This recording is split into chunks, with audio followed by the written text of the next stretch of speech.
Muy buenas tardes. Continuamos con el cuarto día del ciclo de conferencias magistral internacional de litigación oral 2021, con motivo de conmemorarse el primer aniversario de implementación del módulo civil corporativo de litigación oral de la Corte de Lima Norte, el mismo que ha congregado a ilustres ponentes de talla nacional e internacional. A la audiencia que nos sigue a través del Facebook Live, que el día de hoy nos acompañan en esta transmisión, sean bienvenidos. Señores y señoras, sin más preámbulos, damos inicio a las ponencias magistrales. A continuación, tenemos el honor de presentar al doctor Omar Sumaria Benavente, jefe de la Unidad de Gestión de Despacho Judicial del Poder Judicial.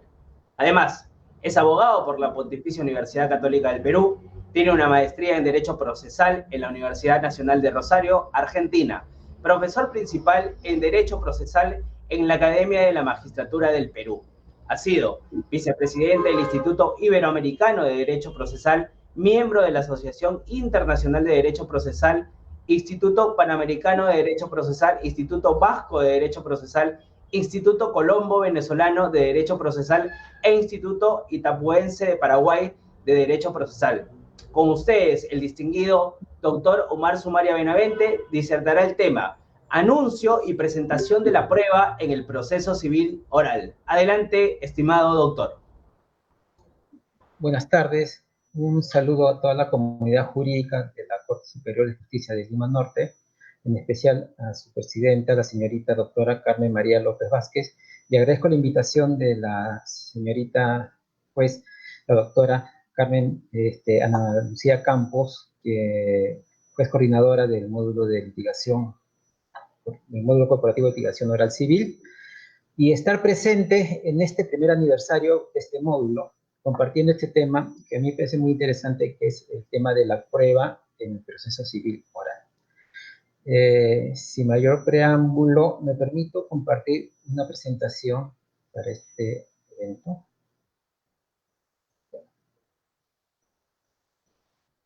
Okay. La oralidad y prueba en el proceso civil. Para esto tenemos que analizar tres conceptos distintos, pero que en este sistema se conjugan. Uno, el concepto de audiencia; dos, el concepto de oralidad; y tres, el concepto de prueba, los cuales no necesariamente se dan de manera, digamos, simultánea.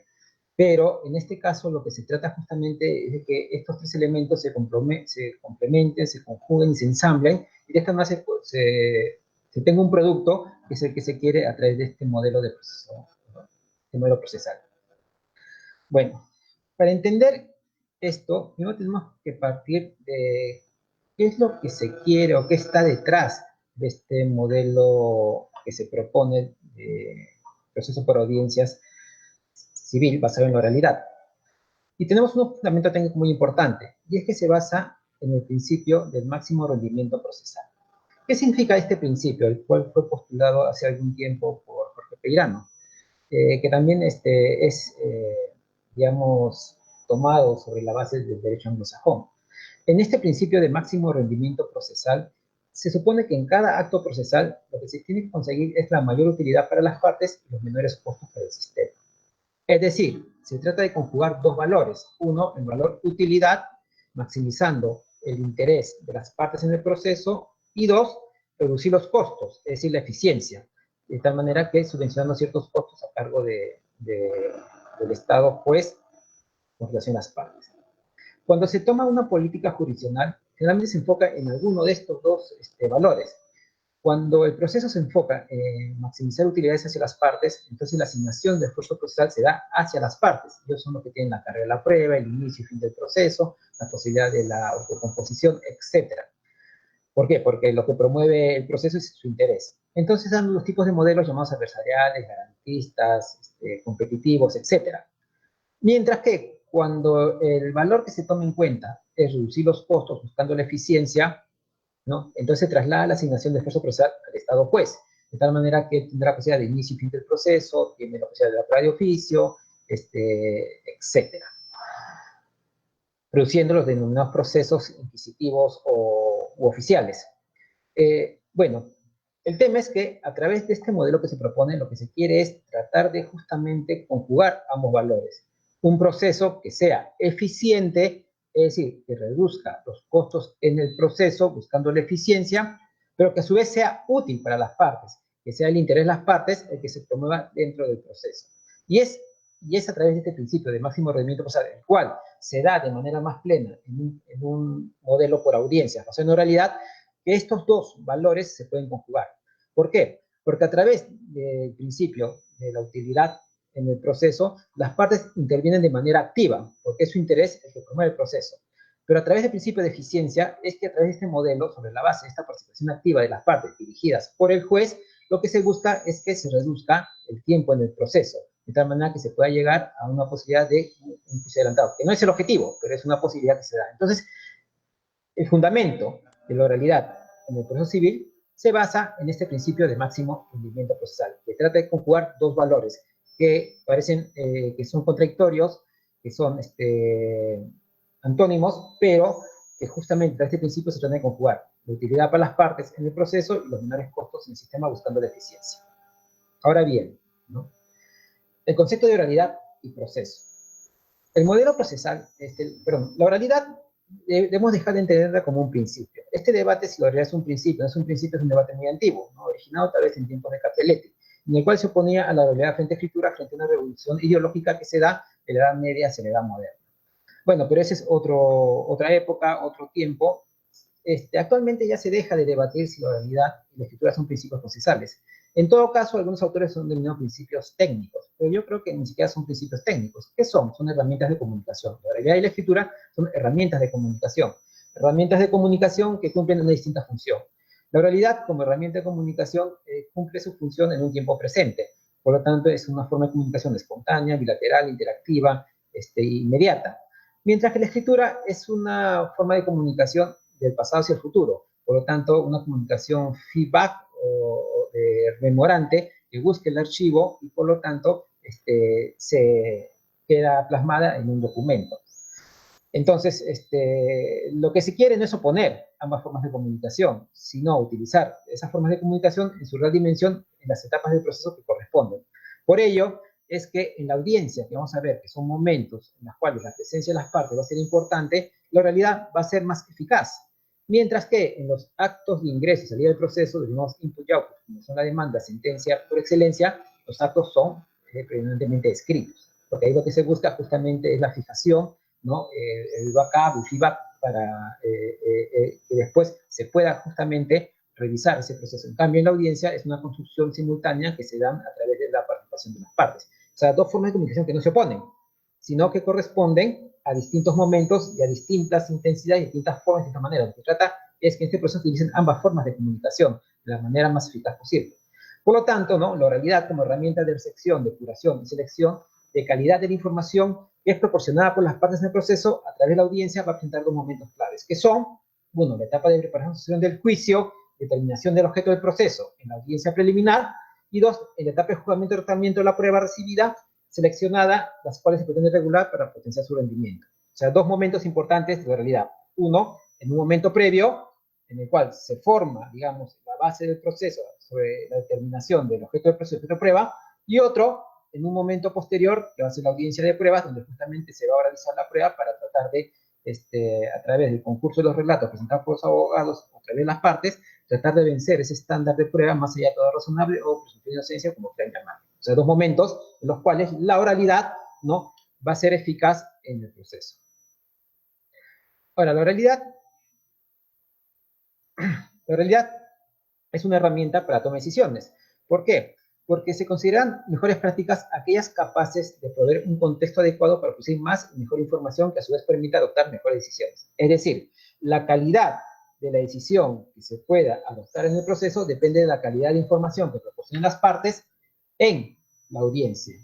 ¿Por qué? Porque justamente es en la audiencia en el cual se da este intercambio de opiniones, este intercambio de posiciones, este intercambio de perspectivas, sobre todo, más que de posiciones, ¿no?, de perspectivas, basando en una perspectiva retórica, una perspectiva dialéctica, lo que se llaman estrategias argumentativas, sobre las cuales se va a construir el proceso.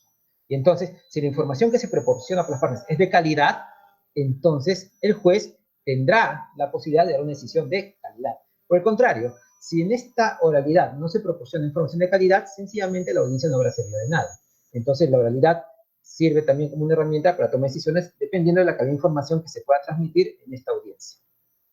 De esta manera, la oralidad se convierte en una herramienta de comunicación efectiva. ¿Y qué se entiende por esto de comunicación efectiva? Es aquella que a través de buenas destrezas y formas de comunicación logra el propósito de lo que se quiere transmitir o recibir.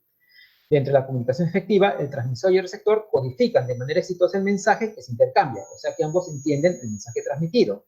También se puede decir que la comunicación efectiva es explorar las condiciones que hacen posible que la comunicación sea provechosa y eficaz.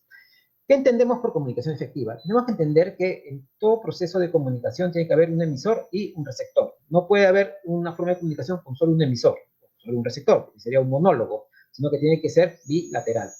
Esta comunicación debe darse a través de un canal que tiene que estar preestablecido y que tiene que ser conocido por emisor y por receptor. Y este canal, a través de este canal se va a dar un mensaje. Este mensaje se va a transmitir a través de un código que tiene que ser descodificado por el receptor sobre la base de lo que emite el transmisor o emisor, ¿no? Y de esta manera, descifrando el código, se van a cumplir objetivos, o sea, lo que se quiere decir. Por lo tanto, oralidad no es la verbalización de los actos procesales. Es una mala práctica que en la audiencia, entre comillas, de juzgamiento, en la audiencia de presentación del caso, como quieran llamarle, las partes o los abogados de las partes se enfoquen o limiten a la lectura de la demanda o la contestación. Eso no es oralidad, ¿ok? Porque ahí no se está diciendo nada, ¿no? No es oralidad la verbalización de los fundamentos de hecho o los fundamentos de derecho. No es oralidad la sola exposición de los argumentos. Eso va a ser pura retórica. ¿Qué es oralidad? Oralidad va a ser comunicación, pero eficaz, donde hay un emisor, un receptor y un mensaje descodificado, pero sobre todo que cumpla objetivos. Si no se cumplen esos objetivos que se quieren dar a través del mensaje, pues sencillamente no se da el fenómeno de la comunicación eficaz, o sea, de la oralidad en el proceso. Entonces partimos de ese presupuesto, ¿no? La oralidad como herramienta de comunicación efectiva teniendo estos elementos. Ahora, ¿por qué se introduce la oralidad en el proceso, ¿no? Vamos a ver que tampoco es ninguna novedad. Eso ya estaba presente en el Código Procesal Civil de 1993, sino que por distintos aspectos externos o internos se tergiversó y se desnaturalizó este proceso y finalmente terminó siendo un proceso escriturado, ¿no? Y sin presencia de las partes. Para entender la lógica del proceso civil oral por audiencias, tenemos que ver los dos modelos clásicos de proceso. La división entre procesos inquisitivos y procesos acusatorios en realidad no nos dice cómo son los procesos. A lo más lo que nos dice es si tiene mayor participación el juez o las partes. Esta división se elaboró pues, en un mundo en el cual se trata de identificar a los procesos inquisitivos con aquellos estados totalitarios y aquellos procesos, digamos, acusatorios con aquellos estados democráticos. Pero bueno, ese era otro tiempo en el cual había competencia en estos modelos de estados. Ahora ya no hay competencia en esos modelos de estados. Ahora la competencia es que hay una hegemonía de democracia, pero el tema es si somos democracias sociales o democracias neoliberales. Entonces, esa manera de entender al proceso, dividir el proceso entre inquisitivos y acusatorios, ya quedó en el olvido. Vamos por su estructura, ¿no? Esa estructura, por ejemplo, analiza Antoine Garapon en el libro Jugar Francia en Estados Unidos, en el cual dice pues, que el método europeo central se basa o se denomina proceso metódico por etapas, en el cual el proceso vendría a ser como una línea recta, ¿no? ¿Qué es una línea recta? Es la distancia entre dos puntos, pero a diferencia del segmento, la línea recta se grafica como una flecha. ¿Por qué? Porque tiene un punto de origen, una trayectoria y un punto de destino. Igual es el proceso metódico por etapas. Tiene un punto de origen. ¿Y cuál es el punto de origen? El ejercicio del derecho de acción, ¿no? A través de un acto concreto procesal denominado demanda que contiene una pretensión concreta de tutela, o sea, un pedido de justicia. Esa pretensión discurre a través de un soporte, una estructura, en la serie procedimental, pasando por distintas etapas que están ordenadas de manera sucesiva, de manera inmediata, de manera preclusiva y de manera precluyente. Y tiene un objeto determinado, que es la sentencia. De tal manera, ¿no? Esta serie procedimental, que es la estructura sobre la cual se canaliza esta pretensión para que coincida con la sentencia, va a pasar por una etapa de afirmación, una etapa de negación, una etapa de confirmación y una etapa de alegación. La sentencia no es parte de la serie procedimental, sino la sentencia es el objeto de este modelo de proceso. Y este proceso, como ven, siempre avanza hacia adelante, ¿no? ¿Por qué? Porque las etapas están ordenadas de manera sucesiva, una después de otra, de manera inmediata, porque hay un intervalo de tiempo entre una y otra, de manera, y sobre todo, lógica, porque una etapa es la razón de ser de la siguiente, o sea, hay una lógica, una razón entre ellas, porque para negar primero hay que afirmar, y para confirmar primero hay que negar y afirmar, y para alegar primero hay que confirmar, negar y alegar, o sea, hay una lógica en esto. De tal manera que la sentencia se vuelve en un resultado de un proceso metodológico lógico, extrae una razón, la sentencia es una razón, y por eso se basa en el famoso modelo de asunción. en la cual se trata de que los hechos o la premisa fáctica, como se denomina, quepe dentro de la premisa jurídica, ¿no? Esa solución se basa sobre la razón o la razonabilidad que se tiene dentro de este proceso. El objeto, el centro de gravedad de este proceso es la sentencia que emana de un funcionario juez, o sea, del Estado. La participación del Estado es muy importante, porque es solo a través de él quien se da esta decisión. Esta decisión representa, pues, el triunfo del orden versus el caos o el desorden, donde el juez es la ley encarnada, donde el derecho que dicta se materializa en la sentencia, que es producto de la razón. Este modelo es así, ¿por qué? Porque corresponde a un modelo Estado, que es el Estado europeo central, que se basa en los principios de unidad, jerarquía y soberanía, en la cual, cuando se origina el derecho procesal a finales de los 1800, sobre el famoso debate de Lynch y Newton que explicaron autonomía, derecho de acción, en realidad lo que se está justificando era por qué el Estado, ¿okay?, podía penetrar en los conflictos. Porque acuérdense que estamos en la construcción del Estado moderno, y entonces, ante el decantamiento del Estado de la Edad Media, ¿no?, este Estado moderno tiene que justificar para qué sirve. Y entonces, no es casualidad que en esos tiempos Savigny escribe el libro Sistema Actual de Derecho Romano, que es resucitar la metodología de derecho romano para hacer el derecho, sobre la base de principios, instituciones y constituciones, a principios, instituciones y normas que da el Estado, con la del poder que ordena a todos, ¿no? Entonces se vuelve hegemónico el Estado. ¿Y qué es lo primero que hace? Los códigos civiles, por el cual penetra en las relaciones más privadas de las personas, que son los contratos. Entonces, ¿qué le faltaba al Estado? Una vez para completar su hegemonía y su necesidad, penetrar en la relación más privada, que son los conflictos. Y por eso toda esa teoría del proceso, ¿no?, se enfoca hacia eso, la separación del derecho de acción de la obligación dirigida hacia el juez-Estado, para que de esta manera el juez participe directamente en el conflicto y a través de él se pueda resolver el conflicto. Y es que se origina este modelo. Tiene su razón de ser. Frente a este modelo está el proceso momento o trial del common law. Aquí, como ven, no es una recta, sino son dos grandes momentos. Uno, el pretrial, y dos, el trial. Trial se podría definir como prueba, ¿no? Pero en realidad el concepto no se considera reto o concurso. Entonces, no es un proceso segmentado, no es un proceso por etapas, no es un proceso metódico, sino son dos grandes momentos. En el pretrial, pese a lo que al común, digamos, pensar, ¿no?, de la gente que piensa que el juez norteamericano es pasivo, no es tan pasivo. Con el pretrial, el juez norteamericano tiene muchas facultades. El juez norteamericano, ante la falta de un caso, puede decretar la cosa juzgada, o sea, la res judicata, y con lo cual se acaba el caso. ¿Cuándo es que hay un caso? No, solo hay un caso cuando hay 50% de posibilidades de ganar o 50% de posibilidades de perder. ¿Y de qué depende ese porcentaje de probabilidades de ganar o perder? Depende de la cantidad de precedentes que uno tenga. En la medida que tenga una mayor cantidad de precedentes, y sean más estables, sean más vigentes, hayan precolado más, o sea, tengan mayor autoridad, entonces tendré mayor probabilidad de ganar el caso. ¿Por qué? Porque el tema es que ante casos análogos, de bases análogas, se aplica la razón del caso anterior. Pero en la medida que yo tenga menos o pocos precedentes, que no sean estables, que no sean vigentes, que sean muy antiguos, entonces tengo menos posibilidad de ganar, ¿no? Entonces el precedente funciona como una herramienta muy, digamos, esencial para determinar la probabilidad de ganar un caso. Si yo tengo una alta probabilidad de ganar un caso, entonces sencillamente no voy al trial, porque sé que voy a ganar. Entonces, ¿qué trato? De mantener mi ventaja material fuera del proceso. Y por otro lado, si tengo pocas ventajas de ganar ante mi falta de precedentes que he tratado de ubicar, porque la tarea de la abogado es buscar precedentes justamente, entonces tampoco voy al trial. ¿Por qué? Porque sé que voy a perder. Entonces, ¿qué trato? Trato de obtener fuera del proceso una solución menos gravosa. Entonces, si el juez ve que realmente no hay un caso, en ese momento culmina el caso, con lo cual el incentivo para las partes no es arbitrar, sino negociar fuera del proceso. Por su lado, también en este momento, el juez tiene la posibilidad de proponer la vía procedimental, dependiendo si es un caso complejo o si es un caso simple, estando entre el small track, el multitrack o el proceso urgente. Sin embargo, es opción de cualquiera de las partes ir al juicio por jurados a través de un trial. En el trial, ¿no?, se da la garantía del día en court, o sea, el día en la audiencia, en la cual toda la prueba se oraliza, porque todo es oral. ¿Por qué es oral? Porque la función de juez se divide entre un juez de hecho y un juez de derecho, siendo el juez de hecho el jurado, compuesto por personas extraídas de la sociedad, los cuales precisamente no tienen conocimiento de derecho, los cuales dan el veredicto, o sea, la verdad, ¿no?, de los hechos, y después el juez de derecho va a aplicar las consecuencias jurídicas, es decir, se divide la función.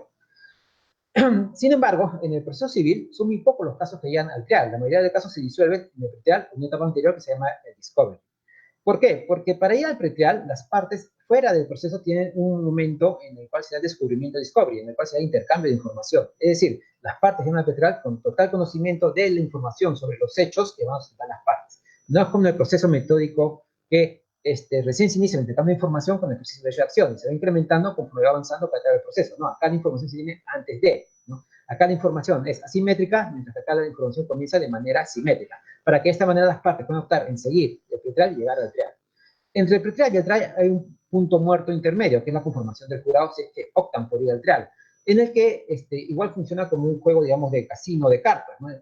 No hay un número exacto de cuántos jurados es lo que debe conformar para cada proceso, si es el número par o no impar, depende realmente del juez, pero hay la posibilidad que, dependiendo de la cantidad, los abogados pueden tachar sin causa una cantidad de jurados. Pero los abogados también se guardan esa potestad. ¿Por qué? Porque justamente cuando ven un jurado hostil, ¿no? Porque los exámenes no son de manera conjunta, sino de manera simultánea, se guardan esa posibilidad para esos jurados hostiles que puedan encontrar y los puedan tachar sin causa. Entonces, hay mucha participación de los abogados y de las partes en el proceso. Aquí, el centro del proceso, el centro de gravedad no va a ser la sentencia. ¿Por qué? Porque como ven, el objeto es la prueba. Pero entendido por prueba el resultado que se da en el debate dentro de la audiencia a través de la organización de la prueba. ¿Por qué es así este modelo? Y otra vez, porque es un modelo de Estado distinto, ¿no? En el que justamente este Estado se conforma sobre la base de la oposición de la sociedad de pensar distinto del Estado. Y por ello es la participación de la sociedad a través del jurado, donde en lugar de enfocarse hacia un Estado, autoridad, juez, que es la encarnación de la ley y el triunfo del desorden sobre el desorden, lo que se busca aquí es la garantía o la protección de las garantías de la libertad individual, o la individualidad de las personas. Se basa en la individualidad, mientras que esto se basa en la colectividad. Modelos distintos, culturas distintas, ¿no? Teniendo en cuenta esos dos modelos, en está prima la oralidad, mientras que en el otro prima la escritura. ¿Cuál es la opción que se ha tomado en esta propuesta de Código Procesal de modelo oral civil 2019, que también se trata de implementar a través del Poder Judicial? Bueno, se mantiene la estructura del proceso metódico por etapas, ¿no? Entendiendo una estructura lineal en el cual hay un punto de inicio, punto de origen, que es el ejercicio de derecho de acción a través del acto concreto de nueva demanda, que contiene la pretensión, que va a discurrir a través de la serie procedimental, compuesta por una etapa de afirmación, negación, confirmación, alegación, siendo objeto del proceso la sentencia. Es decir, ¿eso qué es? El proceso metódico. Se mantiene esa estructura. Pero la novedad es que a este proceso metódico se le añade los momentos del trial. O sea, un primer momento, una audiencia 1, denominado audiencia preliminar, y un momento 2, denominado audiencia de prueba. Es decir, conjugan el proceso metódico con el proceso momento. Y es aquí donde yo les digo que por eso la oralidad trata de conjugar los valores utilidad y eficiencia. ¿Por qué? Porque el proceso metódico, ¿no? Por etapas del civil law, justamente privilegia el valor eficiencia, ¿no? Un proceso menos costoso en el cual la justicia es un bien muy caro que ha salido del mercado y por lo tanto se tiene que destruir de manera que atiendan las personas. Mientras que en el proceso momento, el trial del common law, se privilegia la utilidad, es decir, las partes rentabilizan su participación en el proceso, buscando siempre mantener su ventaja material en el proceso. Por eso es la participación de las partes a través de las audiencias. Entonces, en este modelo se conjugan ambos, o se ensamblan ambos modelos, tanto el proceso metódico como el proceso momento. Ahora, en este primer momento, llamada audiencia preliminar, audiencia inicial, audiencia de procedimiento de hechos, audiencia de ilustración, audiencia de inicio, como quieran llamarle, pero es una primera audiencia, ¿qué se va a hacer? Se va a sustentar los actos introductorios vinculantes. Este concepto de actos introductorios vinculantes va más allá del concepto de postulación o actos postulatorios, porque en los actos postulatorios que entendemos, un análisis referido a los famosos elementos o presupuestos formales y condiciones materiales para el ejercicio del derecho de acción, o sea, el juicio de admisibilidad y proximidad.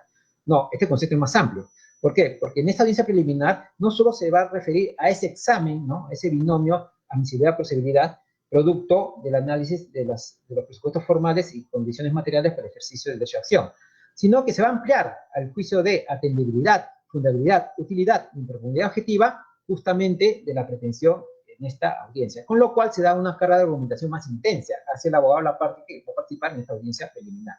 Ahora, ¿cómo se desarrollan estos juicios, no? A través de las funciones que va a tener esta audiencia previa, preliminar, inicial, de esclarecimiento y ilustración. Esta audiencia va a cumplir distintos propósitos y funciones, o sea, va a ser una audiencia multipropósito y multifuncional, en la cual va a tener como primera función la función de autocomposición, que lo que trata de buscar es la exclusión del conflicto dentro del proceso. Luego la función de saneamiento y determinación del objeto del proceso, lo que se va a determinar es el objeto de litis. Y finalmente la función de determinación del objeto de prueba.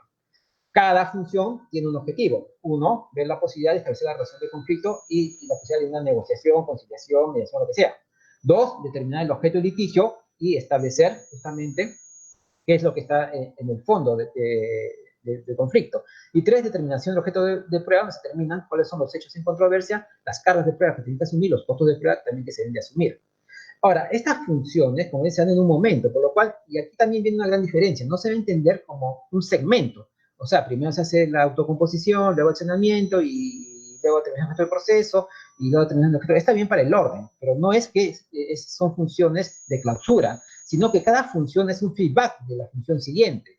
¿Por qué? Porque para poder llegar a una solución autocompositiva, lo primero que hay que tener es bien estructurado la relación de conflicto, porque muchas veces en el proceso hay lo que se llaman conflictos latentes, ocultos, contingentes, desplazados, los cuales no se pueden gestionar, ¿no? Entonces, ¿cuándo se puede gestionar un conflicto? Cuando tenemos bien establecida la relación de conflicto. Y eso justamente se analiza en esta función de autocomposición. Pero puede ser que pese a que tengan bien establecida la relación de conflicto, no quieran, ¿no?, llegar a una solución autocompositiva y persistan en la solución heterocompositiva. Entonces, ya se procede con la función de determinación del objeto del proceso. En este punto, las partes, una vez que saben lo que realmente dentro del conflicto, otra vez pueden regresar a la función de autocomposición o pueden insistir en la solución heterocompositiva y van a determinación del objeto prueba. Y en esta última función, pues se pueden dar cuenta que el costo de producción y el costo de carga es más alto de lo que quieren ganar. Entonces, otra vez se puede regresar a la función autocompositiva. Es decir, no son funciones de clausura, sino son funciones que se nutren una a una. Por eso es un momento multipropósito y multifuncional. Si lo vemos segmentado como pasos, como una receta de cocina, sencillamente esto no va a funcionar, sino que cada función nutre a la otra. Y ahí viene el dinamismo de esta audiencia, ¿no? Y ahí tenemos que ser claros que se debe cambiar la perspectiva con la cual se ha manejado el concepto de audiencia. Por más protocolos que hayan, que te dan un orden, te dan cierta, ¿cómo se llama? Protocolo, ¿no? Ciertos lineamientos, lo importante es cumplir con las funciones. Porque si no se cumplen las funciones, no se da el objetivo. Si se cumple el objetivo, sencillamente la audiencia final no va a servir de nada. Entonces, no es una buena audiencia donde dice, yo invité a conciliar y se pudo. Yo terminé el objeto del proceso y no se pudo. Y yo señalé los medios. No, no es eso. Sino es que la audiencia cumple esas funciones y ahí es que la oralidad va a intervenir como herramienta eficaz. Porque es a través de esa comunicación eficaz que se puede lograr esa autocomposición o establecer o esclarecer la relación de conflicto, que se puede determinar el objeto del proceso y se puede determinar el objeto de prueba. Y es por eso que la oralidad va a funcionar en este momento, ¿no? ¿Por qué? Como herramienta de comunicación interactiva, simultánea, bilateral, espontánea, que se da en la audiencia. Y luego viene un momento 2, que va a ser la audiencia de pruebas, o formación de prueba, o de enjuiciamiento, como quieran decir. Y aquí viene una gran diferencia, y esto también tenemos que tener en cuenta, entre el proceso oral civil y el proceso oral penal. La intensidad de la oralidad en lo civil no está en la formación de la prueba, sino está en la audiencia preliminar, o sea, en la función de autocomposición, determinación del objeto del proceso y determinación del objeto de prueba. En cambio, en lo penal, la intensidad de la oralidad está en la formación de la prueba, porque ahí sí es necesario oralizar la prueba para que a través del examen que hace el abogado, de los peritos, las partes, etcétera, lo que sea, en la audiencia, se trata de vencer este principio este estándar de presunción de inocencia, estado de presunción de inocencia o más allá de todo razonable. En lo civil no. Lo que se busca es que si se cumplen estas funciones sobre hacer una información de calidad, de protección de las partes de audiencia, el juez estará habilitado para pasar, ¿no?, directamente a la sentencia, siendo la audiencia de pruebas residual y excepcional. Por ello, mal se hace, ¿no?, en trasladar estas técnicas de litigación oral penal al proceso civil, porque estas técnicas de litigación oral penal se centran en el examen de la prueba, lo cual más bien no se trata de tener en lo civil, ¿no? Lo que pasa es que hay mucha influencia, pues, del cine norteamericano, ¿no? El desarrollo y ya en los años que tienen en el análisis del Código Procesal Penal, pues todos tratan de ser Tom Cruise, ¿no? Y de sacarle la verdad al testigo y decir, dígame la verdad, dígame la verdad. No, eso no se busca. ¿No? Eso no se busca en el proceso civil. El proceso civil es la participación de las partes, y con el juez que cumplen estas funciones, se va a hacer una información de calidad. El juez estará apto de pasar de esta audiencia directamente a la sentencia, prescindiendo o volviendo residual a esta audiencia. Entonces, ahí hay una gran diferencia. Y por eso también hay otra gran diferencia, ¿no? En el tema de la teoría del caso, que muchos están hablando ahora, ¿no? Propio del proceso penal, en la cual pues habla de una presentación del caso. Esta presentación del caso en verdad es una formalidad que se da en el momento 1, pero lo que más importa es el debate entre las partes para cumplir estas funciones. Entonces, ahí tenemos que ser claros y hacer una reflexión. No es lo mismo la realidad civil que la realidad penal y sus hijos con la realidad laboral, ¿no? La realidad va a tener otra función, va a ser una técnica de conducción eficaz, lateral, espontánea, simultánea, en tiempo presente, como herramienta de conducción eficaz, para que en la audiencia preliminar se cumpla esta función y la audiencia de pruebas sea residual y excepcional. Lo probable es distinto. Por lo tanto, esas técnicas de litigación oral no son aplicables a esto. Acá se van a aplicar otras herramientas. Teoría del conflicto, teoría de la prueba, teoría de la argumentación, etcétera, ¿no? No las técnicas de litigación oral penal. Y ahí también podemos hacer una reflexión, y es, a un año de la reforma, ¿hacia dónde estamos yendo? ¿Estamos repitiendo el modelo del Código Penal Civil? ¿Estamos repitiendo el modelo procesal penal? ¿O estamos en realidad creando un nuevo modelo? Y justamente este nuevo modelo se va a plasmar sobre la base de cómo los operadores de derecho, jueces y abogados están plasmando. Pero ¿cuál es el problema? El problema es que los encargados de la reforma, jueces y abogados, sin excepción, han sido formados con el antiguo Código Procesal. Y entonces va a ser un poco difícil tratar de implementar. Y es más, ha habido mucha capacitación previa del Código Procesal Penal, por lo cual también cambiar esa visión es un poco difícil en tan poco tiempo. Pero tenemos que tener una identidad propia del proceso civil, distinto al proceso penal. Es igual de dinámica, pero la participación es distinta. ¿Qué nos diferencia del proceso anglosajón? A diferencia del proceso anglosajón, no son los abogados las estrellas del proceso. ¿Qué nos diferencia del proceso de la comunitaria? No es el juez tampoco la estrella del proceso. No hay estrellas del proceso. Entonces, esto se enmarca en un nuevo modelo llamado el proceso cooperativo, en donde el Estado y las partes participan de manera coordinada dentro del proceso. Por otro lado, ¿no? La celeridad no es el objeto de este proceso. La celeridad es una posibilidad que se da en la medida que se desarrollan bien estas funciones. Si la información ha sido de calidad, trasladada por las partes hacia el juez, él estará habilitado para prescindir la audiencia de pruebas y la sentencia. Pero es una posibilidad. Si no ha habido ese intercambio de información, es decir, no ha habido comunicación eficaz, no ha habido oralidad, entonces pasarán 1000 audiencias y el juez seguirá toda esta serie procedimental.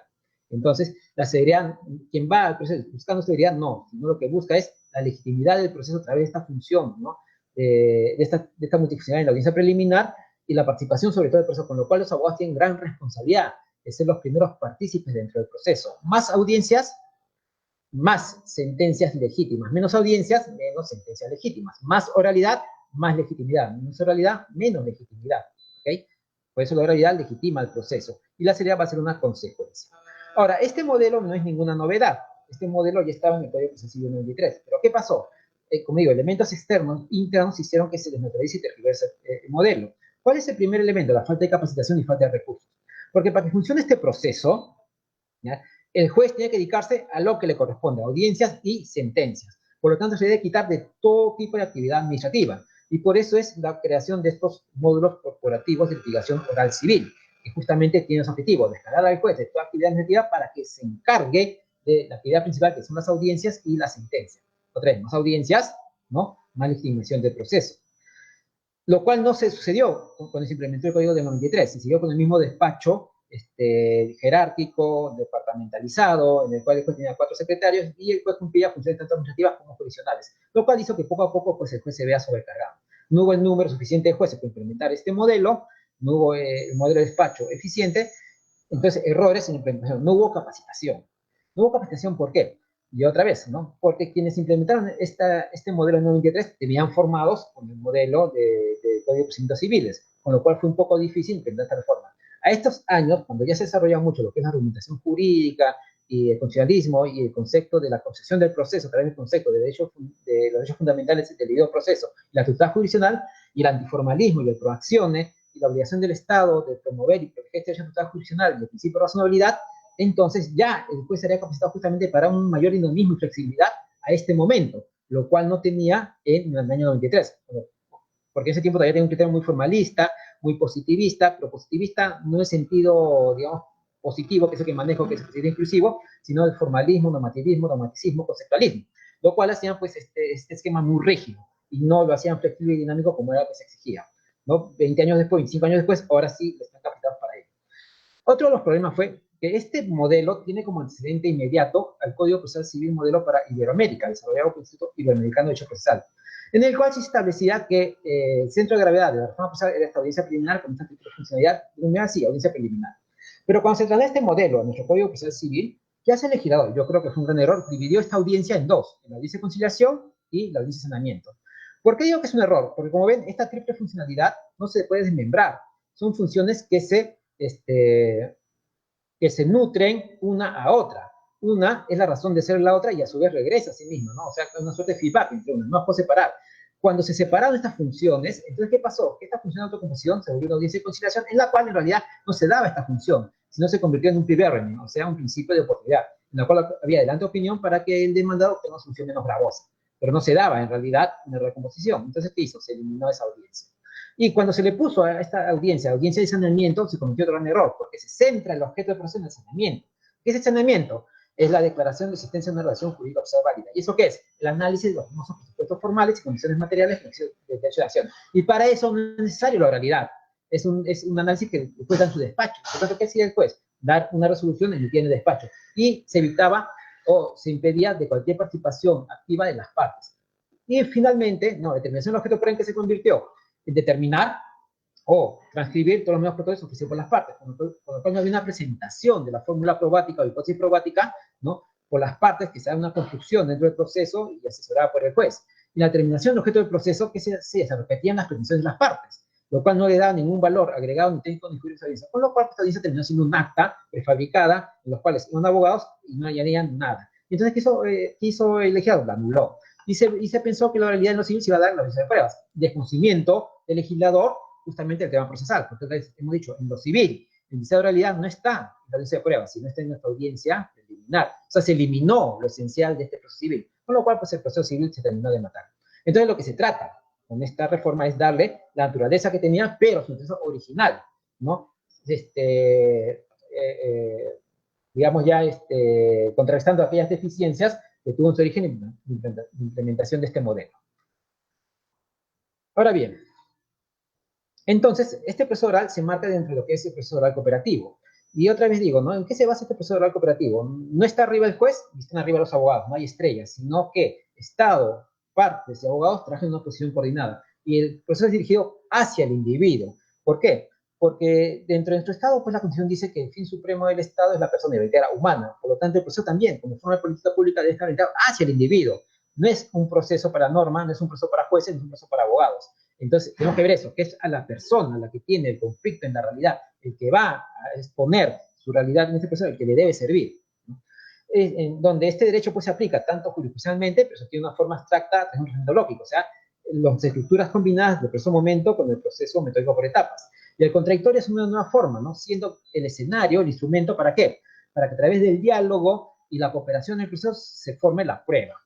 Y en este proceso, la buena fe va a ser importante, tanto objetiva, el cumplimiento de las formas, como subjetiva.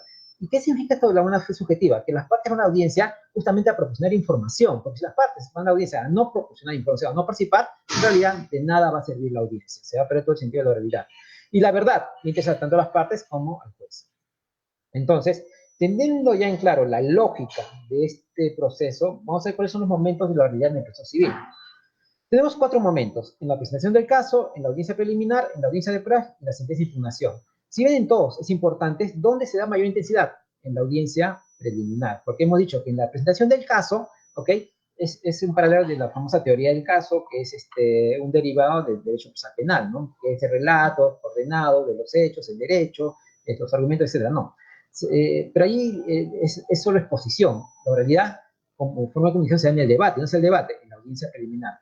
Como en este modelo, ¿no? De audiencia preliminar es el pivot de la reforma y la audiencia de pruebas debería ser resuelta seccional, entonces acá con la intensidad. Y la sentencia, ¿ok?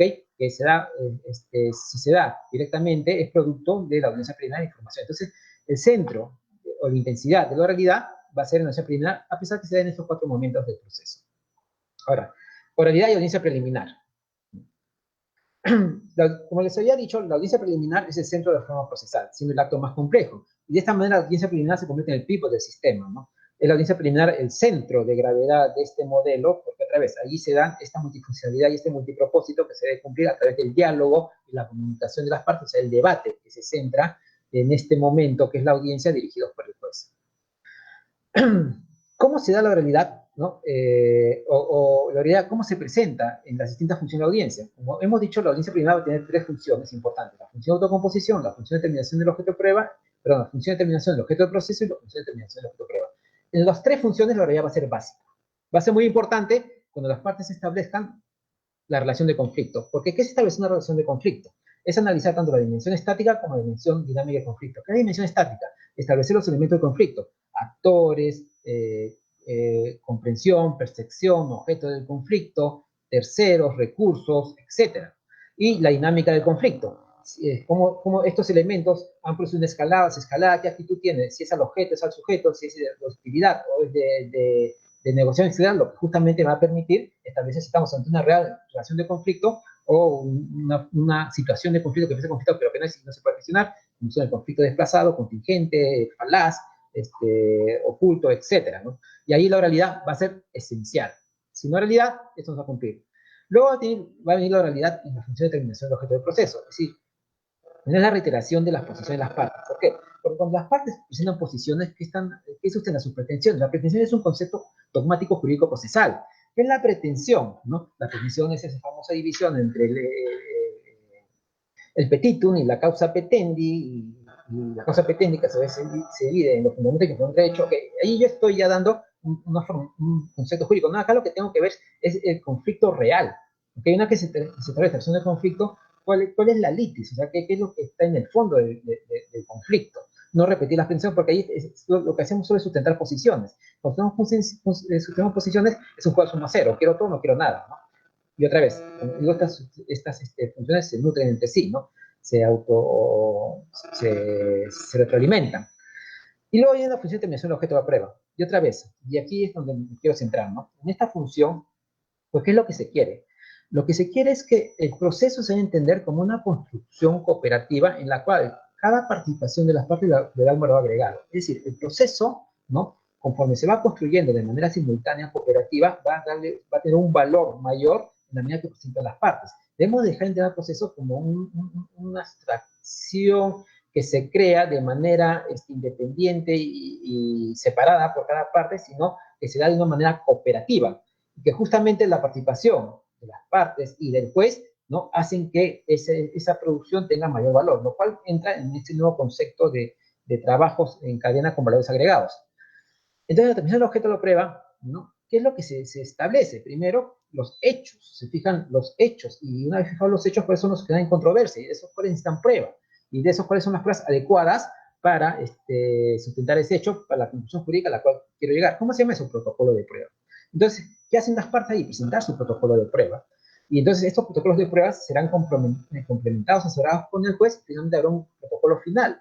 Y eso es lo que se va a demostrar en el proceso, como es una construcción cooperativa de las partes, ¿no? No es una oposición, que mi protocolo es mejor que el tuyo, ¿no? Sino que en la manera cooperativa se establece qué es lo que se va a aprobar. No es necesario admitir todos los nuevos protocolos, sino solo aquellos necesarios dentro del protocolo que se quiera validar. Y es aquí justamente donde fallan abogados, jueces. Y otra vez, ¿por qué fallan? Por desconocimiento en el tema del manejo de materia de hechos. ¿Y sobre todo en qué? Sobre todo en determinar cuáles son los hechos, ¿no? Porque es la primera dificultad. No se habla de hechos. Hemos sido formados en conceptualismo dogmático jurídico y siempre nos enfocamos hacia el concepto pretensión, hacia el concepto dogmático jurídico, hacia la abstracción. Nos olvidamos de la realidad, que son los hechos. ¿Y qué es lo que sucede?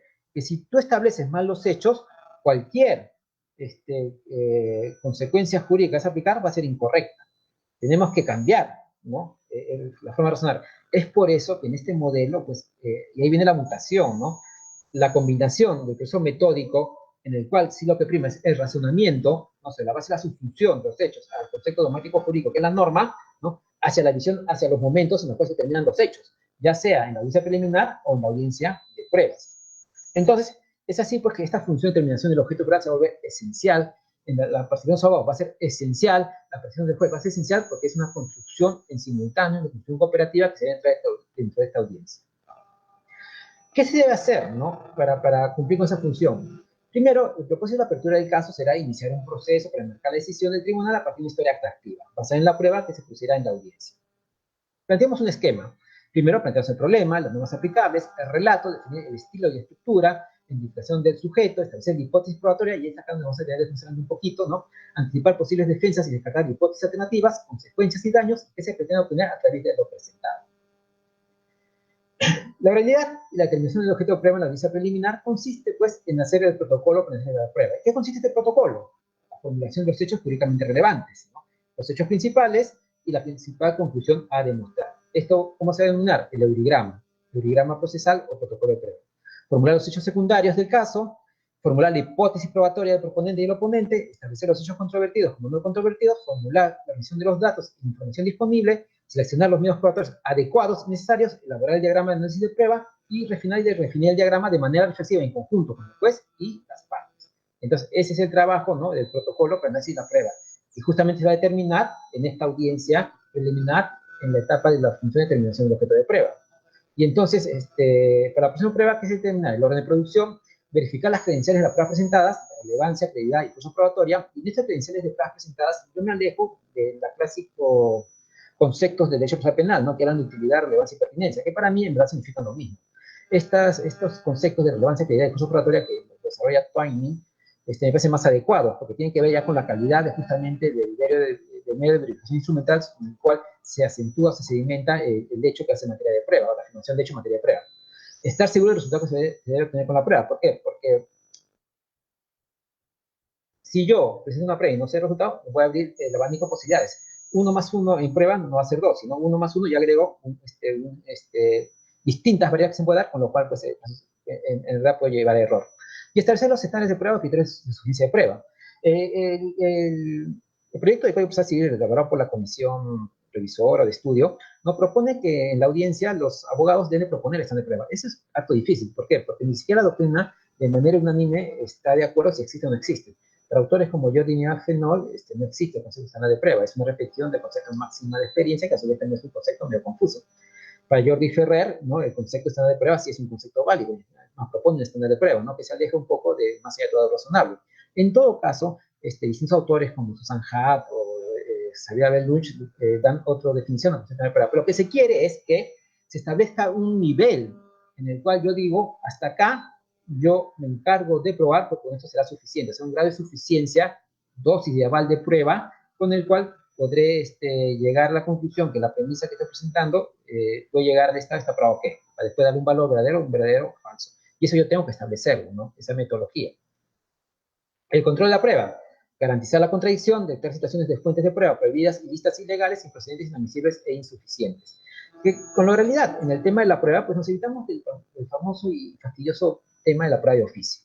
¿Por qué? ¿Por qué se produce la prueba de oficio? Por la falta de información del juez. Entonces, cuando el juez no tiene información, justamente utiliza esta herramienta para poder dar un fallo y no cumplir con la función de que todo proceso debe ser resuelto.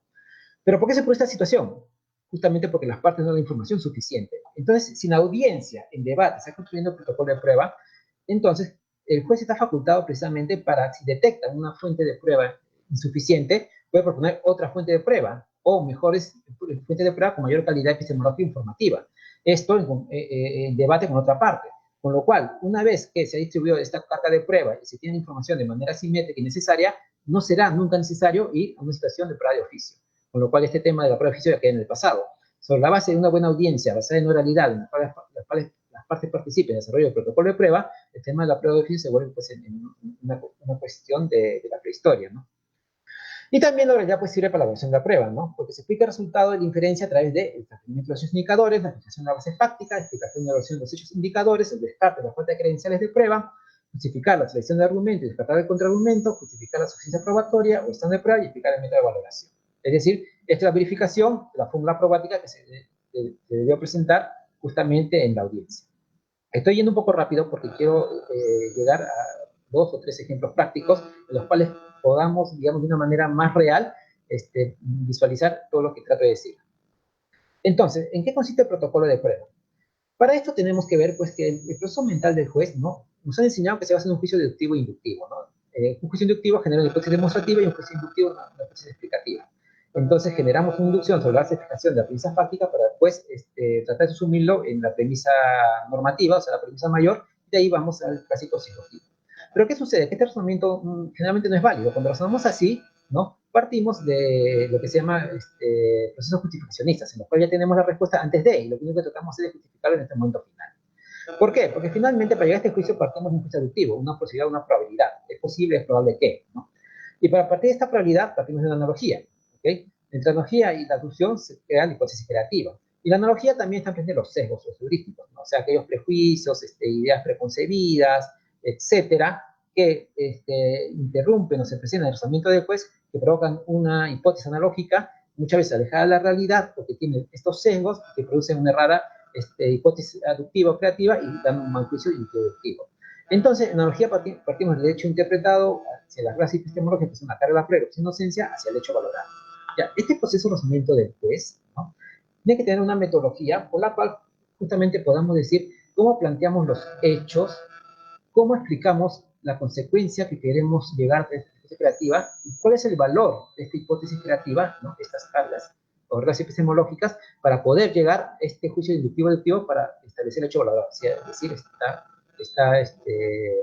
probado que este método de razonamiento se trata de plasmar, ¿no?, primero en un estadio en el cual vemos que la actividad probatoria se da en dos monopolios, un monopolio de las partes y un monopolio del juez. En la primera parte, la actividad investigatoria está a cargo de las partes, en lo penal y en lo civil, porque ellos son los que tienen la carga de alegación de la prueba.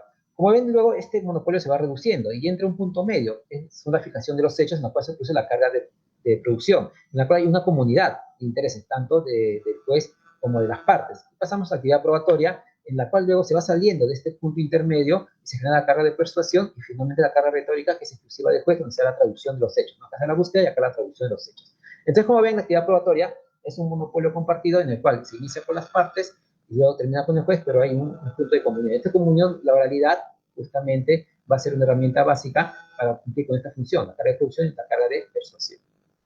Ahora, ¿todo esto cómo lo plasmamos? Lo plasmamos entendiendo la prueba no como el hecho, no como la fuente de prueba, sino como un método de razonamiento, en la cual tenemos hechos, ¿no?, que son los hechos indicadores, que es la sedimentación fáctica. Estos hechos están unidos con una relación toda parte, una relación causa-efecto, etcétera, ¿no? Tiene una relación entre estos. Y estos hechos indican algo.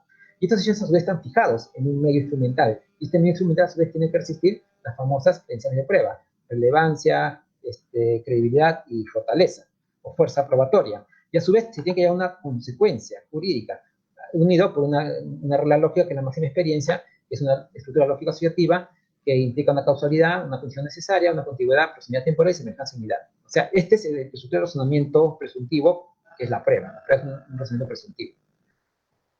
Todo esto que he dicho, ¿no?, el proceso de razonamiento del juez, validando la hipótesis aductiva, el proceso de formación de la prueba, entre la carga de alegar, la carga de producir, la carga de justificar y la carga retórica, ¿no?, y finalmente la estructura de la prueba constitucional presuntiva, cómo lo plasmo y cómo lo expongo ante el juez, que es lo que se quiere precisamente en la audiencia preliminar. Entonces, para esto se plantea, ¿no?, el tema del eurigrama. El eurigrama, ¿qué supone? Dividir, pues, estos elementos en primero el genotema probandi, que es el supuesto de hecho normativo, ¿no?, el hecho dentro de la norma. El X que mate ahí tendrá tantos años cárcel, ¿no? El tema probandi, que es la posición factual específica, el caso concreto. El sistema probandi, que son los hechos, o sea, que indican este hecho en general. La fijación, que son los medios de actividades de prueba. La verificación instrumental, que son la prueba de la prueba, es decir, las credenciales de prueba con relación a estos medios de fijación. La infirmación, que es el contraargumento, justamente a esta hipótesis presuntiva. Y el argumento, que son las máximas experiencia o condiciones asociativas, por los cuales yo parto, ¿no?, de esta base partida y que llega a esa consecuencia jurídica. Para entender estos elementos, pues hay distintas metodologías. Uno, el eurigrama de Winmore, y otro, el eurigrama de Muñoz-Sabaté. El eurigrama de Winmore, pues, constituye, ¿no?, de un conjunto de cadenas en las cuales yo voy estableciendo una cadena lógica de los hechos probados, los medios de prueba, los argumentos, de tal manera que voy de los hechos secundarios a los hechos principales y llego a la función principal. Pero este método, que se basa mucho en la semiótica, tiene ese problema, ¿no?, que, digamos, es muy técnico y tal vez un poco complicado. Por eso Muñoz-Sabaté simplifica el tema y hace como un cuadro de ingreso de tablas, lo cual divide el genotema probandi, el tema probandi, el subtema probandi, la fijación instrumental, la información y el argumento. Ahora, ¿no?, ¿cómo vemos eso en un caso concreto? Les voy a presentar un caso concreto de cómo se podría aplicar esta metodología. Por ejemplo, es un modelo de eurigrama, ¿no?, basado en el esquema de Muñoz-Sabaté en un curso práctico que hemos desarrollado en la Academia de Magistratura. Acá se trata de un proceso de presión adquisitiva, en la cual tenemos, pues, ¿cuál es el hecho en realidad fundante, ¿no?, primero que no tema probandi, la gestión efectiva dentro de la norma. Luego el tema probandi. O sea, ¿qué es lo que se debe probar? La entrega de la posición del bien por la demandada. Luego sus temas probandi, ¿no? Tema de justo título, buena fe, la pacificidad, la forma pública, etc. Luego, la fijación a través del protocolo de prueba que se ha establecido, ¿no? Donde cada inicial va a especificar algo. La verificación instrumental, la información, que son los contraargumento, por ejemplo, acá pone recurso de apelación, caso notario, etc. El argumento, que son las condiciones lógicas, y finalmente, ¿no? Aquí viene el protocolo, donde están los medios de prueba, justamente, que se establecen acá en la fijación de los medios de prueba. ¿Por qué es importante esto? Esto es importante porque te clarifica el tema del debate, y es lo que debían presentar las partes en la audiencia preliminar y exponer cada uno su protocolo de prueba. Le voy a poner dos ejemplos claros. Hace poco, justo ayer estaba exponiendo para el Colegio de Abogados de Arequipa, y hace un tiempo, el año pasado, justamente yo recuerdo cuando se habían implementado estas audiencias virtuales, que se presentó una audiencia virtual como modelo de cómo se debía desarrollar una audiencia virtual.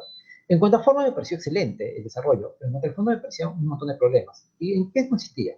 Era un proceso de desalojo por precario, ¿no? Entonces, ¿quién es el precario? Aquel cuyo título no tiene o se ha extinguido.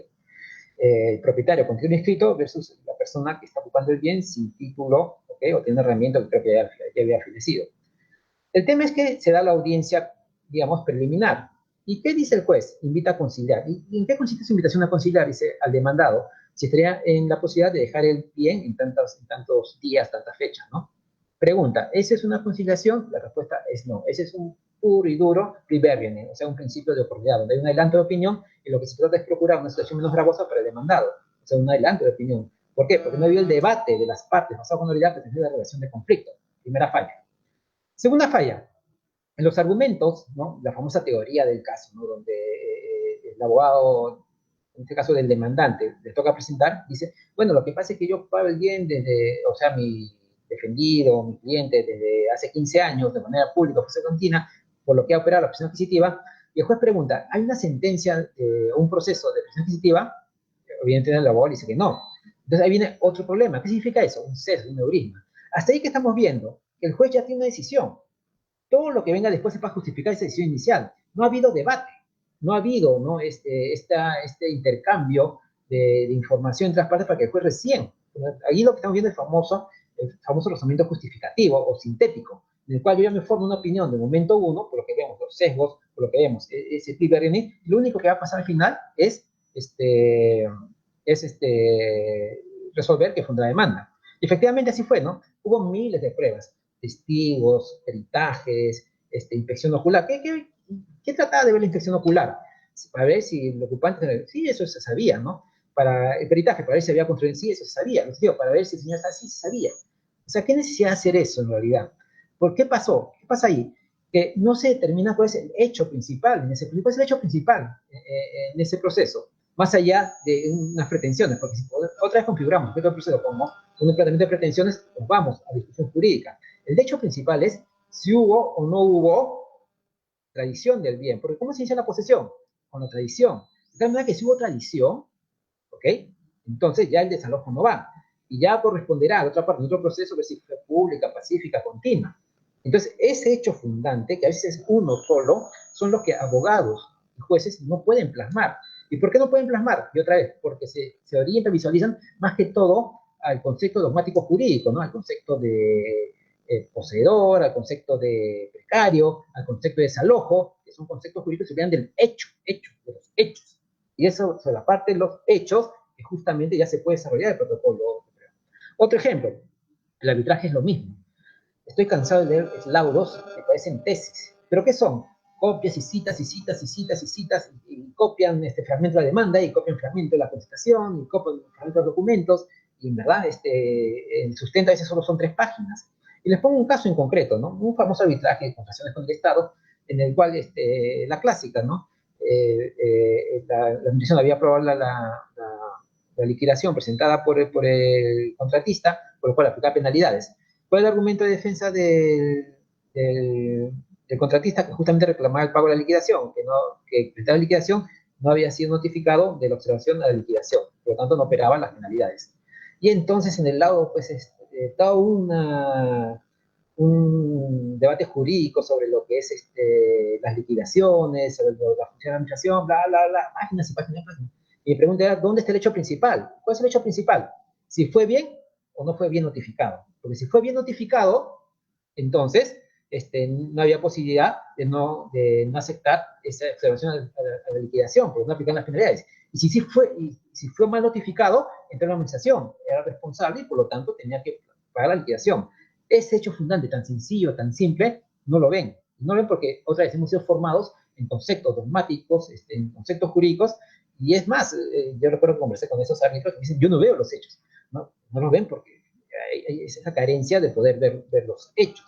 Entonces, de eso se trata esto, ¿no? De organizar tu ciudad sobre la base de encontrar pruebas de hecho abstracto, y aquí el hecho en particular al caso concreto, y después subdividir los hechos o indicios, que son los temas probandi, cómo se fijan esos indicios, cómo se verifican esos indicios, cuál es el contraargumento y cuál es el argumento, la condición lógica, es lo que se debe presentar en esta audiencia preliminar como protocolo de prueba, y enfrentando un protocolo de uno con el protocolo del otro, entonces se forma el protocolo general, y ahí se selecciona lo que realmente corresponde para el proceso, lo sacamos de todo tema. Y un último caso, también es otro arbitraje que recuerdo, ¿no? En el que una compañía exportadora de paltas demandaba a una empaquetadora de paltas, ¿por qué? No, la empaquetadora demandaba pago de dólares, porque hace un año que me pagaba, como cliente habitual, no me cobraba, pero se acumuló mucho, entonces cuando demanda el pago de soles con todas las facturas acumuladas, el otro reconviene indemnización de daños y perjuicios porque dijo que no podía pagarle porque el fruto llegó dañado a Europa, entonces no le habían pagado en Europa, pues no podía pagarle, y el daño se había producido en instalaciones, por lo tanto, de acuerdo al contrato, había una indemnización. Y cuando fui a la audiencia, pues otra vez el secretario dijo, fijación del objeto de proceso, las pretensiones, para ver si debe pagar, para ver si hay iniciación. Fijación de medios probatorios, ¿no? Repetir todos los métodos y presentar testigos, peritos, inspecciones, un montón de cosas. Otra vez, más allá que para ver si debe pagar, para ver si hay indemnización, otra vez son conceptos jurídicos, ¿no? En la definición del objeto de prueba, ¿qué es en el hecho fundante? ¿Cuál es el hecho fundante en todo ese caso? El hecho fundante es sencillamente si el daño, y daño es un concepto jurídico, o sea, si el producto se malogró o no se malogró en las iteraciones de la empaquetadora. Ese es el hecho, porque si se malogró, ¿ok? O hay alta posibilidad de que se haya malogrado, sencillamente es responsable y por tanto de la indemnización, ¿no? Se excluye el pago. Pero si la probabilidad es baja, se ha malogrado, entonces no hay una posibilidad de exclusión del pago y de pagarle. Y ese es el hecho, y de ahí después vienen los hechos secundarios, ¿no? ¿Y ese hecho cómo se prueba? Con una sola prueba, que es un peritaje. Y ese peritaje, pues, entonces se hizo en la audiencia, se conversó y se dijo, bueno, pues ese perito tiene que ser un perito experto, que sea un perito experto en cosecha, precosecha y poscosecha de palta, y además que sea fitólogo. Y la pregunta es, ¿podrán conseguir un experto con esas calidades y cuánto les costará? Donde viene el tema de costo y carga de prueba. Y entonces, otra vez, obligas a las partes a renegociar, porque finalmente lo que quieren las partes del conflicto de fondo es mantener la relación con no romperla. Es el conflicto de fondo, ¿no? Y si se llega, no justamente, se hace un conocimiento real de la relación de conflicto y la carga y costo de prueba, que se puede regresar otra vez a la autoridad. ¿Qué fue lo que pasó? Ante la imposibilidad de conseguir esa prueba, y que era muy costosa, entonces renegociaron su contrato y finalmente acordaron un pago menor o cosas por el estilo. Pero bueno, ese es lo que se tiene en el proceso civil, puede ser distinto al proceso penal. Y por eso el juez pues, no participa tanto como el famoso director del proceso del año 93, sino como el director del debate. El director del debate que va a tener una función más asertiva, una función más comunicativa, una función que hace que las partes se comuniquen y pueden traer información de mayor calidad, no una función redimensionada, paritaria en el debate, pero asimétrica en el tema de toma de decisiones. Y también es una gran participación de los abogados, los cuales van a tener mucha responsabilidad, ¿no? Porque si el abogado no participa en la audiencia, sencillamente no va a servir de nada. Y si no va a dar información, no va a servir de nada. Hace poco, cuando recién implementaba este modelo, veía cómo abogados ponían en su muro, como si fuese un triunfo, llegué a suspender la audiencia preliminar porque no está en el Código Procesal Civil. Ya es cierto, no está en el Código Procesal Civil. Pero en realidad te beneficia eso significa en verdad tener esos argumentos. ¿Por qué? Porque lo que te legitima frente a tu cliente, frente al juez, es tu participación activa en la audiencia. Más audiencias, mayores decisiones legítimas. Menos audiencias, mayores procesos, o sea, dilatados, extensos, latos, ¿no? ¿Por qué? Porque el que busca el proceso es que busca el espacio muerto, y el espacio muerto es justamente el que da ese espacio para la corrupción, para hablar tras de cortinas. En cambio, el debate sincero, leal, honesto, con información se da en la audiencia. Entonces los abogados tienen que buscar esa audiencia, y eso implica también abogados mayor capacitados. Hay compromiso de abogados pues, en este modelo. Si no hay esa participación, si entienden que el juez no es el dueño del proceso, ni el abogado es el dueño del proceso, sino que todos participan de manera coordinada y que la función de abogados es transmitir información para con las partes, ya hacia el juez, y el juez tratar de obtener información de mayor calidad, será el modelo. Pero si cada uno va por su lado y seguimos sustentando posiciones, argumentando jurídicamente y el juez aplicando normas, ¿no? En realidad no va a funcionar, ¿no? Si va a mantener su función, digamos, asimétrica en todo el debate, no va a funcionar. Hay una doble dimensión. Entonces, más que un cambio de normas, implica un cambio de modelo, pero un cambio de mentalidad. Porque, como he dicho, el modelo ya estaba en el año 93, pero se está dando una redimensión ya con el conocimiento que se tiene ahora. Muchos dirán, pero este proceso no está en el código, no lo sacaron, se inventaron. Tampoco es tan cierto eso. ¿Por qué? Porque hay distintas maneras para justificarlo. La primera es, en la época del constitucionalismo y la concepción del proceso, que es el concepto de tutela jurisdiccional y debido proceso, pues parte de este concepto de tutela jurisdiccional es obtener una sentencia fundada en derecho y motivada, pero sobre todo que resuelva el conflicto de fondo, por lo cual descarta aquellas sentencias artificiales, aquellas sentencias cascaronas, aquellas sentencias formales que no resuelven el conflicto de fondo. Entonces, si queremos resolver el conflicto de fondo, y esa es la finalidad, prima sobre la forma, y entonces el juez podrá adecuar la forma a la finalidad, ¿no? Con lo cual se da el principio de adecuación de la forma al caso concreto, que justamente es una de las sentencias que más se discute ahorita en lo que es teoría del proceso. Pero sí, esa explicación no les gusta, entonces tenemos una explicación más formalista. La explicación más formalista es que justamente el Código Procesal Civil, en el artículo 52, 54, no recuerdo bien, da la posibilidad de que el juez cite una audiencia cuando crea necesario. ¿Y por qué el juez no puede dar su audiencia estas funciones de audiencia preliminar? ¿No? O sea, una función de audiencia de autocomposición, determinación del objeto de prueba, determinación del objeto del conflicto. No importa el nombre puede ser cualquiera, ¿no? Audiencia de pruebas, audiencia de inicio, audiencia de crecimiento, audiencia de ilustración, etc. Lo que importa es la función que se va a esta audiencia. Pero si tampoco les gusta esa explicación, podemos intentar otra. Y es que, si vamos a antecedentes del Código Procesal Civil, sus bases son el Código Procesal Civil modelo para Iberoamérica. Y justamente, ¿no? El antecedente inmediato es la audiencia preliminar. Bueno, la audiencia de saneamiento es una audiencia preliminar. Con lo cual, si estoy dando ese tipo de naturaleza, estoy interpretando la norma. Y el juez tiene que interpretar. Entonces, no hay ningún obstáculo normativo para no poder aplicar esta audiencia. Pero otra vez, la audiencia solo será cumplir sus funciones a medida que haya esa participación activa, leal y honesta de abogados y de las partes. Bueno, creo que me excedí en el tiempo y quedo de las preguntas que quieran hacer. Muchas gracias. Bien, muchísimas gracias, estimado doctor Osmar Sumaria. Antes de despedirlo como se merece, permítame pasar a la rueda de preguntas. Primera interrogante. ¿Qué aspectos esenciales de la oralidad se pueden aplicar en la etapa de ejecución? Ejemplos. Ya, en esta primera etapa se está aplicando la oralidad a la etapa cognitiva, ¿ok? Pero sí, también se puede aplicar la etapa de ejecución. Y yo pongo un ejemplo, no voy a decir el nombre del juzgado ni el nombre del juez, pero había un proceso, no sé si seguirá viendo el proceso, en el cual un organismo de trabajadores, dos ya jubilados, planteaban el reclamo del pago de unos beneficios. Y eso ya estaba en ejecución, pero la parte que tenía que pagar esos beneficios, pues había presentado 1000 escritos de oposición, etcétera, etcétera, etcétera. Frente a esa avalancha de escritos, el juez no tenía cómo resolver, pues, porque tenía que subir uno tras uno, tras uno, tras otro, y los viejitos se iban muriendo uno a uno. Y la pregunta es, ¿por qué el juez no cita esta audiencia y esclarece de todos esos puntos de oposición y una vez, ¿no? Dice si se puede o no se puede ejecutar? Entonces, la audiencia con oralidad también puede funcionar en la ejecución, sobre todo cuando hay este tipo de cuestionamientos en los cuales se va a necesitar una actividad cognitiva declarativa. No así cuando la ejecución va a ser inmediata. Ahí la oralidad no es necesaria, no se debe forzar a la realidad. O sea, no tiene que haber realidad porque sí, solo realidad es cuando haya debate. Cuando haya ese debate, va a tener una decisión. Entonces, cuando el caso de ejecución se entorpezca, ya sea por el ejecutante o ejecutado o con múltiples requerimientos, con una audiencia oral se puede sostener en un momento todo eso. Bien, vamos a pasar a la segunda interrogante. Considerando el principio del máximo rendimiento, ¿es factible que dentro de la litigación oral, en la audiencia preliminar, el juez, para admitir o no los medios probatorios, propicie una explicación breve por el abogado de la parte que lo ofrece para corroborar la pertinencia, necesidad o utilidad de los mismos?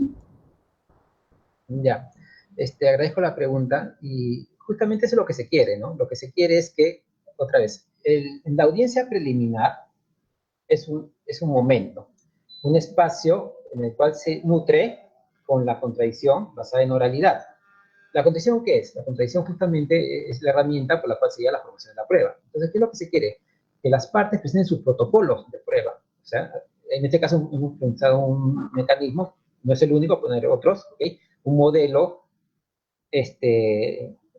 visual de razonamiento en el cual las partes tienen la necesidad de cada medio probatorio con relación a la fórmula práctica que se quiere. Y entonces, ese protocolo de prueba tampoco es un diálogo de sordos, sino que se contrapone el protocolo de prueba A de manera que el protocolo de prueba B. Y el juez ahí, ¿no? Sobre la base de eso va a construir un nuevo protocolo de prueba, ese que se va finalmente, que va a dirigir la operación de ordenamiento de la prueba. Y ahí, pues, la opción de las partes va a ser bien importante. Entonces, sí, efectivamente, eso es lo que se quiere, ¿no? No solo la presentación, sino la explicación de la fórmula probática, la explicación de la hipótesis probática, la presentación de un cuadro, diagrama o flujograma de prueba de ambas partes, ¿no? Y con la cual el tema de la prueba no es una construcción en solitario de las partes, sino una construcción ni del juez, sino una construcción cooperativa, una producción que sea en conjunto dentro de la audiencia. Sí, concuerdo con el colega que ha hecho la pregunta. Gracias, doctor, por contestar la interrogante. Y bueno, finalmente la última pregunta. ¿El nuevo modelo de litigación oral es solo para la etapa de trámite o puede ser para la etapa de ejecución? De ser así, ¿de qué forma podría aplicarse? Creo que la pregunta ya es reiterativa, ¿no? Y la había respuesto en la pregunta inicial, que efectivamente este modelo procesal oral está enfocado hacia la etapa cognitiva declarativa, en una primera etapa. Pero es cierto que muchas veces la etapa de ejecución demora más que la etapa de cognición. Entonces, en una segunda etapa vendrá la aplicación de la oralidad y la ejecución. No es excluyente, y ya lo presenté en un caso que lo acabo de mencionar. Cuando en la ejecución es necesario una dilucidación, una necesidad de una respuesta sobre la base de una contradicción hecha u oposición de las partes, tal vez a través de una audiencia, oposición de las partes, se pueda resolver de manera inmediata. Y no esperar este intercambio de escrito, lo que hacen es demorar más la ejecución. Serán de la oralidad, ¿no? Digamos, interesante en la ejecución, siempre y cuando haya debate. Ahora, profundizando un poco más esta pregunta con la primera, ¿cuál es el problema? El problema es que nuestro sistema ejecutivo, a pesar que se llame proceso de ejecución o único de ejecución, no es un proceso de ejecución, sino es un proceso ejecutivo. ¿Y qué cosa es un proceso ejecutivo y qué es un proceso de ejecución? Son dos variantes distintas, responden a dos tradiciones distintas, ¿no? El proceso de ejecución está digamos, en el pensamiento o doctrina francesa, en el cual se basa a través de un sergen, que es una autoridad administrativa, la cual da una ejecución directa sin oposición o sin contradicción. Mientras que el proceso ejecutivo va sobre la doctrina italiana, en la cual justamente a través de la posibilidad de que estos títulos generados fuera del proceso, o sea, estos instrumentos garantizados, estos títulos valores, estén alejados de la realidad, se someten a contradicción. Con lo cual, en el proceso ejecutivo se genera porque hay una etapa cognitiva dentro del proceso ejecutivo. Entonces, en esta etapa ejecutiva, en esta etapa cognitiva ejecutiva, se da la contradicción, y ahí se produce el debate. Entonces, como hay debate, justamente nuestro sistema permite la oralidad en ese aspecto. ¿Por qué? Porque tenemos ese modelo ejecutivo, a pesar de que se llama ejecución. Si tuviéramos un proceso de ejecución directo, no habría necesidad de la oralidad, se lograría directamente. Pero con esa estructura de proceso ejecutivo, en el cual hay una etapa de cognición del proceso ejecutivo, entonces la oralidad sí podría ser, ¿okay?, una herramienta esencial justamente para depurar los elementos de las contradicciones, cuestiones previas, defensas previas, etcétera, entre una audiencia. Entonces el modelo permite la introducción de la oralidad en la etapa de ejecución. Bien, muchísimas gracias, estimado doctor Omar Sumaria, por haber respondido las interrogantes de la sala que está presente con nosotros. Antes de, por favor, dar lectura al diploma de reconocimiento, permítame dar las palabras de agradecimiento a cargo de la señora jueza Carmen Yaguana Vega, magistrada del Cuarto Juzgado Civil de Lima Norte. Adelante, doctora. Gracias por tus palabras, doctor Omar Sumaria Benavente. En nombre de la Corte Superior de Lima Norte y especialmente del Módulo Corporativo Civil de Litigación Oral de esta sede judicial de Lima Norte, en su primer aniversario en aplicación de la oralidad en el proceso civil, le agradecemos enormemente su participación por su brillante ponencia, anuncio y presentación de la prueba en el proceso civil. Ha sido prácticamente una excelente ponencia, muy didáctica, con los ejemplos prácticos que ha expuesto, como ha señalado usted, en la audiencia, la oralidad y la prueba. Así que vamos a aplicar ese máximo rendimiento procesal en pro de la justicia y de todos los justiciables. Gracias nuevamente y felicitaciones por su ponencia. Bien, muchas gracias a la magistrada Carmen Yaguana Vega. Estimado doctor Omar Sumaria Benavente, la Corte Superior de Justicia de Lima Norte agradece su magistral participación en nuestro magno evento, permitiéndonos tener el honor de enriquecernos con sus conocimientos. Ante ello, permítame dar lectura al diploma de reconocimiento. Vamos presentando a continuación. Bien, perfecto. A ver, el equipo técnico, ¿se puede ver por ahí? Perfecto.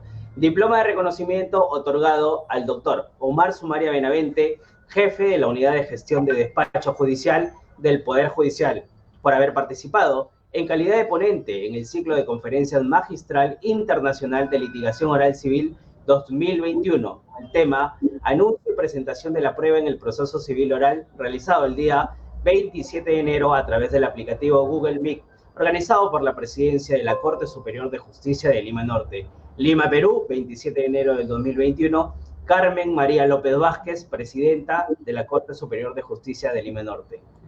Nuevamente, estimado doctor Omar Sumaria Benavente, reiterarle la muestra de agradecimiento por estar con nosotros en esta sala virtual y haber disfrutado de su ponencia. Muchas gracias.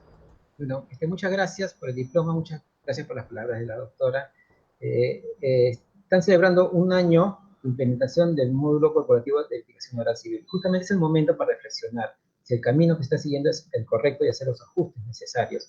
Recordemos que esta es una reforma que no ha empezado por un cambio legislativo o no por ejecutivo, sino que de manera voluntaria los distintos distritos judiciales y sus cortes se han adherido y con su compromiso de cambiar los modelos de gestión de despacho, de dar capacitación, etcétera, con sus propios recursos, de manera que es una reforma especial, pero se puso, digamos, problemas sobre el tapete y algo había que hacer. Y entonces en ese discurrir podemos cometer errores. Y justamente, ¿no? Esta es la etapa en la cual tenemos que ver qué se puede mejorar, hacia dónde vamos, qué es lo que queremos. Es la etapa de reflexión. Felicito a la Corte de Justicia de Lima Norte por la apuesta por este modelo y que todos en conjunto queremos lo mismo, ¿no? Una justicia más eficiente, más rápida, pero sobre todo más humana. Muchas gracias y un saludo a todos. Bien, muchas gracias nuevamente, estimado doctor Omar Sumaria Benavente. Señores y señoras, muchas gracias por acompañarnos el día de hoy en esta transmisión y participar de este ciclo de conferencias. Los esperamos el día de mañana, jueves 28 de enero de 2021, con la disertación del doctor Gerardo Porturas Sánchez Ganosa. Muchas gracias.